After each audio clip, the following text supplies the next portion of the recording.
Նիկոլ Փաշինյանը հանրապետության համար մեկ ստախոսն է, եւ քանի որ Նիկոլ Փաշինյանը իրենց ասել է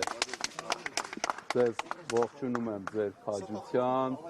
ջան, համարձակության, երբ որ Նիկոլ Փաշինյանը մեկին քաջ է կոչում, խոսում է այդ մասին, որ ինքը վախկոտ է։ Եթե մեկին ասում է, որ դու համարձակ ես, ուրեմն ինքը լկտի պահված ունի, եւ ասենք Նիկոլ Փաշինյանին իմանալով, մենք հասկանում ենք, որ որևէ մեկին, որ ինքը գովում է, վարկաբեկում է։ Այսօր ասում է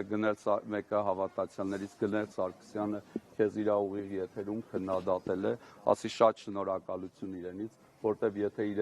ինքը ինձ իր եթերում գովի, հարազատ բարեկամ չեմ ունենա, ընկերներից մեծ մասն էլ ինձանից կհրաժարվեն, այսինքն եթե Գնել Սարգսյանի, Նիկոլ Փաշինյանի նմանները մեզ քննադատում են, մենք դրանից շատ ուրախ ենք։ Եթե ոմանց Նիկոլ Փաշինյանը գովում է, արդեն ամոթ է իրենց։ Դա քրիստոնեական է ասել Նիկոլ Փաշինյանը ինքը Եթե նա համարում եք մոլորված զավակ, պետք է հոգևորական օրինակ այդպես խոսի։ Ինքը մոլորված զավակ չի, ինքը մոլորեցնող գայլ է, եւ մեր բարեպաշտ ժողովրդին էլ գառան մորթով գայլերից զգուշացնում ենք,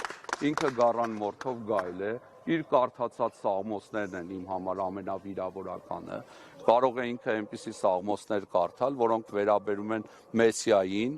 եւ ինքը առաջի դեմքով կարդալ, չգիտեմ, կառավարության տանը ապրել, ընտանիքով շքեղ ապրելակերպով ապրել եւ ասել ես աղքատ ու տնանկ եմ, դու ոչ աղքատ ես, ոչ տնանկ ես։